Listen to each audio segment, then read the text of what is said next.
It was an African day like most African days, hot, humid, and miserable. An African daisy of a day. And George, king of the jungle, was surveying his domain from an air-conditioned treetop. Then suddenly... Help! Someone called for help. Help! Correction, someone called for help. Courage! George, come! Ah! Seizing a nearby jungle vine, George swung lightly through the trees, into a rushing stream, and over a waterfall. A little while later, far downstream... My George, that was quick. George, take shortcut. I didn't know there was a shortcut. Me too. Why Ursula scream? Oh, George, it's Shep. Shep. Good doggy, Shep. Up, boy. What's the matter, boy? In the first place, George, he's not a puppy. He's an elephant. Shep, puppy. Big, gray, peanut-loving puppy. And in the second place, your puppy is ill. Ill? But he was perfectly all right this morning. I saw him eating green pawpaw melons on the North 40. George, why not call Africa's greatest witch doctor, Dr. Kilimanjaro? And the worried trio gathered around Ape's large message drum. What's his area code, Ape? We don't need it. Fortunately, this drum is a direct line to the doctor's office. A direct line? Yes. I call it my tum-tum, tom-tom.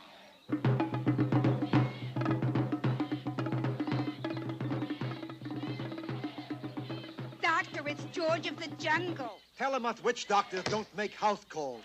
It isn't George. It's his doggy who is sick. Oh, that's different. I never could resist a bow wow. That's a bow wow? See? Doctors say Shep is bow wow. Big, gray, droopy nose bow wow. 4 years at Johns Hopkins for this. Well, let's take a look, see. Stick out your tongue. Not you, him. This looks like a tough case. Quick, I'll need 14 crocodile teeth, 3 fresh plucked gaw feathers, and a leopard skin. Uh-oh. Not in medicine chest. And so the intrepid ape-man set out to get 14 crocodile teeth, 3 gaw feathers, and a leopard skin. First, he dangled a tempting tootsie over a crocodile-infested swamp. Now George gets something to remove teeth. Unfortunately, every crocodile in Africa is on to that old stick trick by this time. This should do trick. Oh! What happened to stick? Oh, there it... Oh! Hold still, George. I'm removing the last one now. Of course, pulling teeth is a little out of my line. There. Oh! Ow! Well, what do you know? 14 crocodile teeth, and they're beauties. Now for the gaw feathers, George. A few hours later, found the Jungle King climbing toward the nest of a 10-foot gaw, prehistoric remnant of a day when birds ruled the world. With jungle cunning, the ape-man inserted himself into the gaw nest to await the coming of the great mother bird. Unfortunately, gaw chicks live exclusively on earthworms and swamp moss. What? You won't eat swamp moss? You're no kid of mine, kid. And the great bird seized George in her talons, flew into the air, and dropped it. But during the trip, resourceful George had been able to pluck the 3 gaw feathers he needed. George, just lucky, I guess.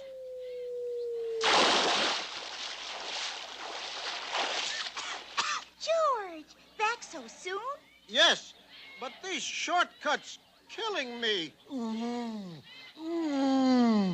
Oh, doctor, is it a crisis? No, lady, that is a thermometer. George, go get leopard skin now. I don't want to sound like a smart aleck, George, baby, but you're wearing one. But that's my leopard skin. Look at it this way. Is a doggy man's best friend or not? But, Doctor, Shep is an elephant. Look, George thinks he's a dog. Shep thinks he's a dog. I think he's a dog. What are you, some kind of a troublemaker? With that crushing argument, the matter was settled. 14 crocodile teeth, 3 gaw feathers, and the leopard skin. I think we can start to work. Get me plenty of hot water and some clean towels. You going to operate? No, I just want to freshen up a little. But what about Shep? Well, of course, I'm just a simple country witch doctor, but I'd say he just had a minor stomach upset. Too many green pawpaw melons. Drink this.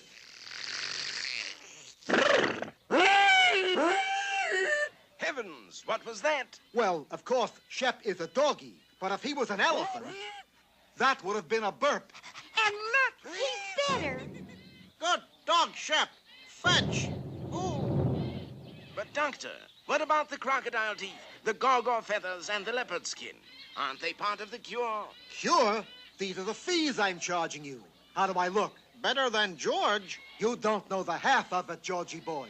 Now, I'm just a simple country witch doctor, but I'd say those bushes you're wearing are poison ivy. So long, folks. I gotta go to a meeting of the Medical Ethics Committee. Well, George fixed that chiseler. Get back crocodile teeth, gaw feathers, and leopard skin. Yes, dear.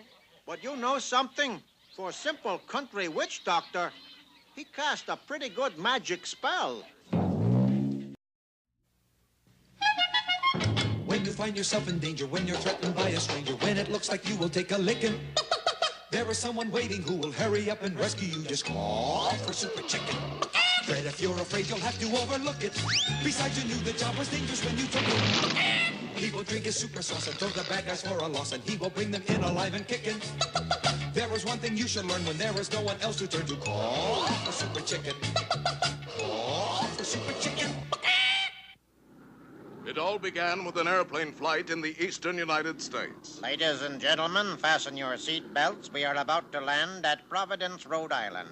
Chauncey, are you sure that's Providence? What's it look like? Looks to me like there's nothing there. That's Providence, all right. Set her down, Edgar. But it wasn't Providence after all. Chauncey, we're in the middle of the ocean. I've heard of airports being way out of town, but this is ridiculous. At that moment on his way to Newport, Rhode Island, to blow the first flugelhorn riff at the annual jazz festival, was millionaire playboy Henry Cabot Henhouse III. Known to almost nobody as Super Chicken. With him, his faithful companion, Fred. Known to almost nobody, period. Why are we stopping, Fred? There's no place to go in Rhode Island. Oh, come now. Rhode Island may be a bit provincial, but good heavens, you're right. Rhode Island is missing.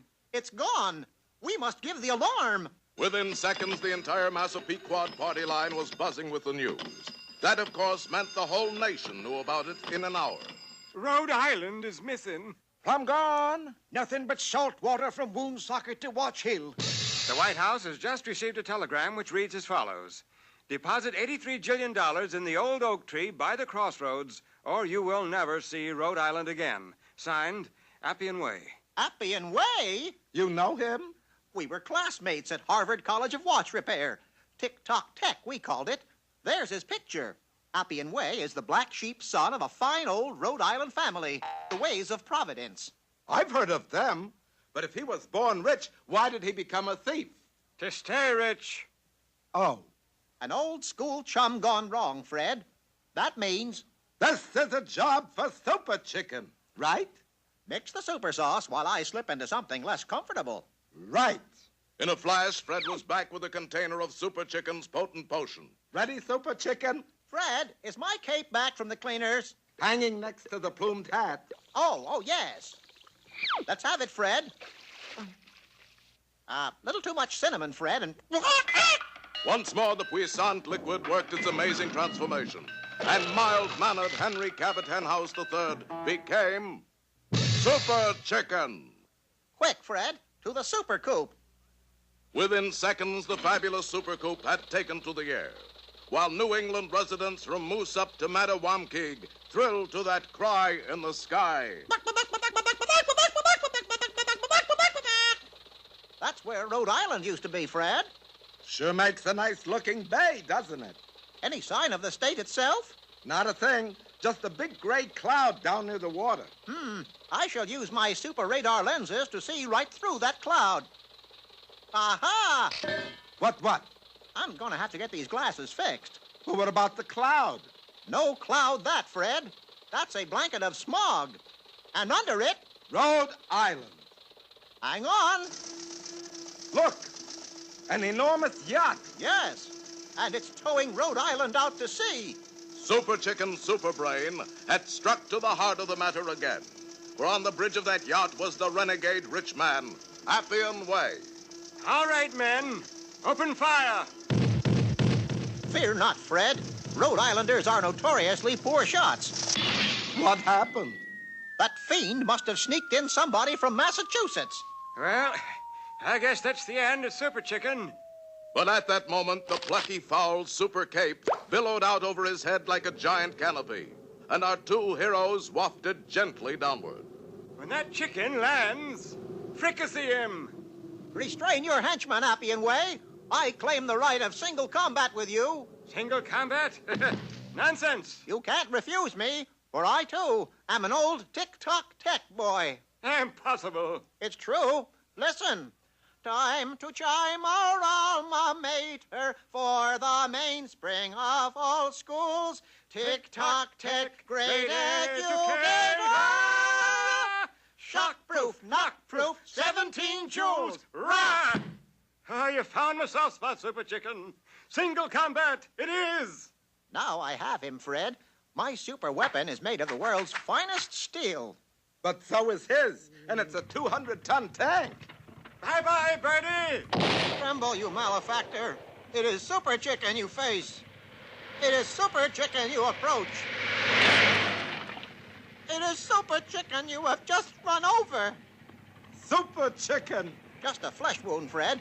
Where's Appian Way? Just down the hill there. Down the hill?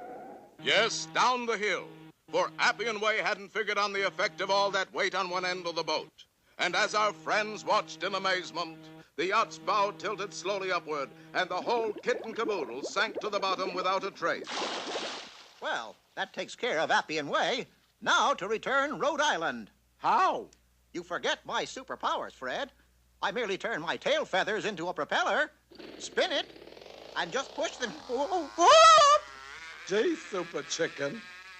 Oh, well. So that's how Rhode Island was finally returned. Yeah, it was Rhode. And remember, when you hear that cry in the sky,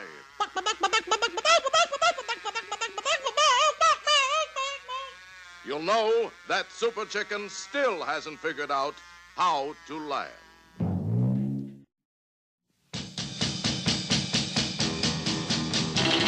Tom Slick, Tom Slick. Let me tell you why he's the best of all good guys. Tom Slick, Tom Slick. In the Thunderbolt Slapper, once he's on your tail, he won't quit because you know there's no such word as fail to Tom Slick, Tom Slick. Here upon the sun-drenched shores of the Mediterranean Sea lies Monte Carlo, scene of an annual race rally that draws the finest drivers in the world. Unfortunately, our story begins far away from Monte Carlo, high in the gloom-shrouded Transylvanian Alps. This is Monte Carlo, also scene of an annual race, the Monte Carlo Monster Rally. Headlights on your racing car, Tom? The Monster Rally is held only at midnight during a full moon, Marigold. Tom, boy, are you sure you want to go through with this race? Frankly, no, Gertie. Then why don't you withdraw, Tom? There's no such word as withdraw in auto racing, Marigold. Besides, there's a penalty for withdrawing. What is it? They cut off your leg. Look, there is Prince Monte Carlo himself. Who's that with him? His ex-wife, Sepulchra. Ex-wife? You mean they're divorced? No, she died in 1943. It's midnight. Start the race. What a field of contestants we have with us, folks. Who's the pretty one? Here's Lobo Fanguzzi, at the wheel of his four-claw Wolf Ferrari Road Ripper. Yay! And apparently still recovering from a bad accident, Fred G. Frankenstein and his Le Monster Special. Yay!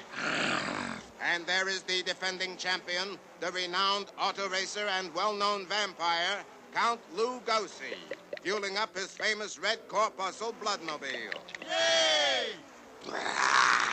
Who's the pretty one? And piloting the Thunderbolt Grease Slapper, the American Challenger and Good Sport First Class, Tom Slick. Ooh. Don't be disheartened, Tom. We're rooting for you. Me too, darling. There's no such word as disheartened in auto racing, ladies. Depressed, maybe. Hey, let's go. That moon ain't gonna stay full much longer. Remember, I must be back in the coffin at daybreak. Very well, my dear. Will you fire the starting gun? Yes. Ow! Sweetheart, you hit one of the peasants. So? Peasant season doesn't open until next week. And there they go. Tom Slick and the Thunderbolt Grease Slapper breaks into an early lead, followed closely by the Frankenstein Le Monster. But wait. Closing fast on the Le Monster is Lobo Fanguzzi and the Road Ripper. Ha ha! Now I'm gonna use the Fanguzzi grill to bite his tires off. Oh, Gertie, Frankenstein's two rear tires are gone. He is in serious trouble. It looks as if Fanguzzi can't get his grill loose. Hey, what's the matter? Let it go. It looks as if the Wolfman has bitten off more than he can chew. They're both out of the race, Gertie. Good riddance, I say. And Tom is still in the lead. But here comes Count Lugosi and the Red Corpuscle. Just one more lap to go, Tom. They are all even. They're neck and neck, neck and neck. Please don't say neck. It makes me so hungry. Now the Thunderbolt Grease Slapper is pulling away from the Bloodmobile. Come on, old girl. Let's show them what Yankee ingenuity and know-how can do. It's no match for Transylvanian cunning. Come, my little friends. Time to go to work. Oh, rats. Bats. I'll wager Count Lugosi is behind this. Not behind, Yankee Millsap. Count Lugosi is in front. Gertie, the Count cheated. Tell me something new, honey. Away, confound you pesky bats. Hold on, Tom boy. I'm almost finished with my knitting. What are you knitting, Gertie Growler? What's it look like? A bat mitten set. Hang on to me, dearie.